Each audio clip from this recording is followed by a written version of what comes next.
ETF index mutual funds నేర్చుకుని stock మార్కెట్లో రాణించాలనుకుంటున్నారా? వెంటనే ఈ నెంబర్కి కాల్ చేయండి.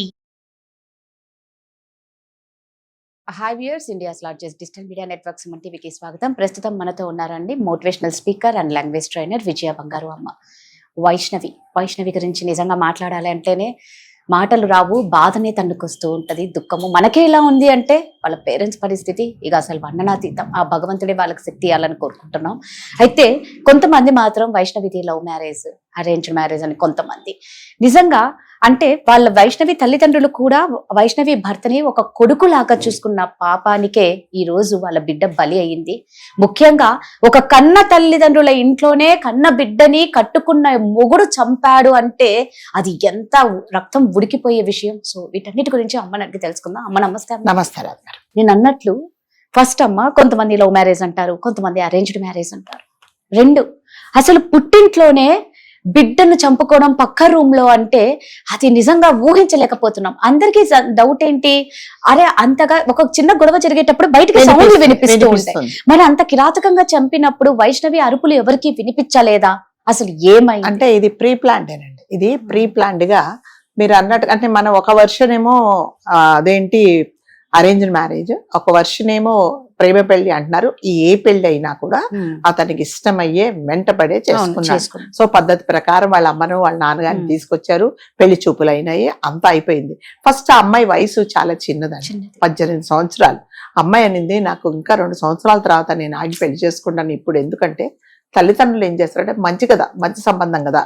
అబ్బాయి అసలు యాక్చువల్ గా అనకూడదు, అంటే మనం బాడీ షేమింగ్ కలర్ గురించి చెప్పట్లేదు. ఈ అమ్మాయితో కంపేర్ చేసుకుంటే అబ్బాయి చూడడానికి అలా ఉన్నాడు. సరే ఈ అమ్మాయి అనింది, ఫస్ట్ చాలా చెప్పింది, వద్దు వద్దు చూడడానికి నల్లగా ఉన్నాడు ఈ అమ్మాయి అంటే. జనరల్ గా వీళ్ళ ఇంట్లో మనం చూసాం అందరూ కొంచెం కలర్ గా ఉన్నారు. సో వద్దు వద్దు అని చెప్పినా కూడా వాళ్ళ మదర్ ఏం చేసిందంటే, లేదు మంచి సంబంధం కదా నీకు, అంటే వచ్చారు కాబట్టి చేద్దామని చెప్పారు. చెప్పిన తర్వాత కూడా అమ్మాయి అయినా కూడా చెప్పింది వద్దు వద్దు అన్న తర్వాత కూడా కొన్ని రోజులు సరే చూద్దామని కొంచెం డిలే చేస్తే అతను ఏం చేశాడంటే, ఈ అమ్మాయి లేకపోతే నేను ఉండలేను, నేను చేసుకుంటా, ఈ అమ్మాయినే చేసుకుంటా, కాబలే వద్దు అంటే నేను చనిపోతాను అన్న స్థితికి వచ్చినప్పుడు వాళ్ళ మదర్ చెప్పింది, పాపం. చూసారా రాజుగారు, ఈ పాపం అనే 3 అక్షరాలు ఉంటాయి చూడండి. కొన్నిసార్లు మనం పాపం అంటే వాళ్ళ జీవితాలు వాళ్లే బలి తీసుకోవాల్సిన అవసరం, అంటే అగాత్యం పరిస్థితి వస్తుంది. లేకపోతే ఆ పాపం అన్న పాపానికి మనమే పోవాల్సిన పరిస్థితి వస్తుంది. సో ఇప్పుడు ఆ అమ్మాయి ఏం చేసిందంటే, ఆ పాపం అనింది. ఎవరు పాపం అన్నారు? తల్లి అన్నారు. ఎందుకమ్మా నీ కోసం అంత ఇదే ఉంటారు, మరి ఏ కాలంలో అంత బాగా చూసుకోండి, నీ కోసం నేను చనిపోతేనే అబ్బాయి అంటున్నాడు కాబట్టి చేసుకోమంటే, సరే తల్లిదండ్రులు చెప్పారు కానీ పెళ్లి చేసుకుంది. పెళ్లి చేసుకొని కూడా జస్ట్ ఒక 10 months అయింది అనుకుంటా, 10 నెలలు అయింది, అంతకంటే ఎక్కువగా అవ్వాల. సరే ఒక కొన్ని రోజులు బాగానే ఉన్నారు. బాగున్న తర్వాత వీళ్ళు ఏం చేశారంటే, మరి వాళ్ళ ఇంట్లో అంటే వీళ్ళు కొంచెం ఫైనాన్షియల్ గా బాగున్న వాళ్ళు ఉన్నారు, వాళ్ళు అంటే అబ్బాయి వైపు వాళ్ళు ఏం చేశారంటే, సరే వాళ్ళ అమ్మ అన్నది, ఇంకా మేము నిన్ను చూడలేను అంటే, అబ్బాయి ఎక్కడో హాస్పిటల్లో ఏదో మెడికల్ దాంట్లో పనిచేసేలాగా ఉన్నాడు, సరే చూడట్లేదు అని అంటే, ఈ తల్లిదండ్రులు చెప్పారు మా ఇంటికే వచ్చేయంటే ఇల్లరికం తెచ్చుకున్నాడు. ఎలా తెచ్చుకున్నారంటే, ఒక కొడుకు లాగా చూసుకున్నారు. ఒక కొడుకు అంటే మన ఇంట్లో నాకు ఒక అబ్బాయి ఉంటే ఎలా చూసుకుంటాను, అబ్బాయికి అన్ని కావాలంటే ఏది కావాలన్న అబ్బాయి అడిగాడు, మామయ్య నాకు డబ్బులు కావాలి, ఎంత కావాలా, 5 లక్షలు కావాలా, ఇచ్చేసాడు. నాకు ఒక ప్లాట్ కావాలా, ప్లాట్ ఇది కావాలా అంటే, ఇది కాదు ఇంకొంచెం దూరంలో ఉండేది బెటర్గా ఉండేది, అది ఇచ్చేసాడు. ప్లస్ బంగారం చేయించారు, వీళ్ళకి ఇంట్లో ఏమి కావాలో అది ఇచ్చారు. ఈ అమ్మాయికి అన్ని చేశారు, ఎక్కడా తక్కువ లేదు. చెప్పులతో సహా ఎన్ని బట్టలు, చెప్పులు అంటే 1 అడిగితే 2 కొనిచ్చారు, 2 అడిగితే 10 స్తోమతకు మించి స్తోమతకు మించి అప్పులు చేసి, ఎందుకు నా కూతురును బాగా చూసుకుంటాడు అన్న ఒక కోరికతో అంటే ఒక ఆశతో చేశారు. సో మరి ఆ అబ్బాయి ఏం చేశాడంటే, కొన్ని రోజులు బాగానే ఉన్నారండి. అంటే మనం చెప్పుకోవడానికి నిజంగానే కడుపులో చాలా బాధేస్తుంది. అమ్మాయి 5 నెలల గర్భవతి తను. సో అయినా కూడా ఏమాత్రం కనికరం లేకుండా ఈ అమ్మాయిని ఒక 3 రోజుల కిందట, అంటే ఇంకొక ట్రాజడీ ఏంటంటే, వీళ్ళ ఇంట్లోనే తల్లి తండ్రి పక్క రూమ్ లో ఉన్నప్పుడే అమ్మాయిని అతి కిరాతకంగా వాళ్ళ అమ్మ 2 అన్నలు అందరూ వచ్చారు. అంటే వచ్చినప్పుడు వీళ్ళు అడిగారు ఎందుకు వచ్చారు అంటే, ఏదో మేము మాట్లాడుకుంటాం, మరి పెళ్ళైన వాడు కదా వాళ్ళ అమ్మగారు, వాళ్ళు వస్తే ఎవరు వీళ్ళు కూడా కాదనడానికి లేదన్నట్టు అందరూ లోపలికి వెళ్ళారు. అంతకంటే ముందు ఏం జరిగిందంటే, ఈ మామయ్య అన్నారట కొంచెం మంచినీళ్ళు కావాలంటే ఉండి మామయ్య నేను తెస్తానని చెప్పేసి అమ్మాయి వాళ్ళ లోపలికి నాన్న అమ్మాయి వాళ్ళ నాన్నగారు అడిగితే ఈ అల్లుడు ఏం చెప్పాడట నేను తీసుకొస్తానని లోపలికి వెళ్ళి మంచినీళ్ళు తీసుకొచ్చి ఇద్దరికి ఇచ్చాడు. ఆ మంచినీళ్ళు తీసుకొచ్చినప్పుడే ఏదో కలిపాడు అని వీళ్ళ అనుమానం. కలిపిన సో వాళ్ళ మామయ్య చెప్తున్నారు, ఏడు అమ్మాయి వాళ్ళ నాన్నగారు చెప్తున్నారు, నేను మంచినీళ్ళు తాగినప్పుడే నాకు తెలిసిపోతుంది నాకు మత్తు వస్తుందని నేను పడిపోయా, నాకు ఏమీ గుర్తులేదు. అట్లాగే తల్లి కూడా అంటే వాళ్ళకి ఏమి జరుగుతుందో గుర్తులేదు. అతను చెప్తాడండి వాళ్ళ నాన్నగారు, లోపల ఏదో శబ్దాలు వినిపిస్తున్నాయి, ఏదో జరుగుతుంది కానీ మేము లేవలేకపోతున్నాం, కనీసం లేచి తలుపు కొడదాము అంటే కూడా మా చేత అవ్వలేదు, మా చేత కాలేదు. సో నిస్సహాయ స్థితిలో అన్ని వింటూ మేము అట్లాగే ఉండిపోయాం. మా ఆవిడ నేను ఇద్దరం. వీడు లోపలికి వెళ్ళాడు. అంటే అంతకంటే ముందు రోజు అన్నాడట ఏదో ఫిష్ కావాలి నాకు అని అంటే సరే రేపు చేస్తానన్నది కావాల్సినవన్నీ తెచ్చి దాన్ని వాష్ చేసి ఫ్రిడ్జ్లో పెట్టాను. అది ఏదైతే కట్ చేశారో అదే కత్తితో ఆ అమ్మాయిని అతి కిరాతకంగా ఫస్ట్ తల తీసి మంచానికి వేసి కొట్టేసేసి తర్వాత ఇక్కడ అంటే శరీరంలో ఎక్కడ స్థలం ఉన్నా ఎక్కడ ఏమాత్రం ప్లేస్ లేకుండా కత్తితో పొడిచేసాడు. భయంకరంగా అరుస్తూ ఉంటే కూడా అమ్మాయికి ఇంకొకటి ఏంటంటే మత్తు మంది ఇచ్చేసాడు. అమ్మాయి కూడా పెద్దగా అంటే ఎట్లా రాజుగారు ఎంత మత్తులో ఉన్నా ఆ నొప్పి అనేది కొంచెం మనకు తెలుస్తుంది కదా. ఒక చెంపదెబ్బ కొడితే తెలియకపోవచ్చు, మేము లాగే కింద పాడేస్తే తెలియకపోవచ్చు, కత్తితో అతి కిరాతంగా బొలుస్తూ ఉంటే ఆ అమ్మాయి ఇలా గిలగిలా తన్నుకుంటూ ఉంటే కాళ్ళు పట్టేసుకొని ఆ రూమ్ అంతా అమ్మాయి రక్తంతో నిండిపోయింది. సో అల్లారు ముద్దుగా అంటే వీళ్ళకి ఇద్దరు అబ్బాయిలు పుట్టిన తర్వాత మూడో కాన్పు వద్దని హాస్పిటల్కి వెళ్ళి ఈ అమ్మాయి అబార్షన్ చేయించుకోవాలనుకుంటే వాళ్ళ మదరు, ఈ తండ్రి ఏం చేశారంటే ఏమో ఆడపిల్ల పుడుతుందేమో మన వంశంలో ఆడపిల్లలు లేరని నేను వెనక్కు తీసుకొచ్చాను మా ఆవిడని. తీసుకొచ్చి భగవంతుడి దేవల్ల మాకు ఆడపిల్ల పుట్టింది, మా వంశంలో ఆడపిల్లలు లేరు, అపురూపంగా ఒక మహారాణిలాగా చూసుకున్నాం.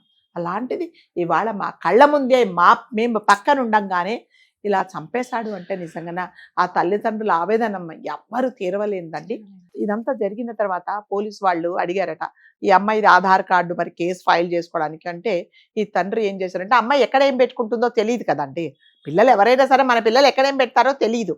అట్లాగే ఈ తండ్రి ఆ రూమ్లోకి వెళ్తే రక్తంలో నేను నడుచుకుంటూ వెళ్ళానండి. నా పిల్ల రక్తంలో నేను నడుచుకుంటూ వెళ్ళి ఎక్కడ చూసినా దొరకలేదు. సరే కొంతమందికి ఒక అలవాటు ఉంటుంది కదా, పరుపుల కింద పెట్టుకుంటా, ఆ పరుపు ఎత్తి చూస్తేనట రాజుగారు దాంట్లో ఇన్ని టాబ్లెట్స్, ఇంజెక్షన్స్, నీడిల్స్ అన్నీ ఉన్నాయంట.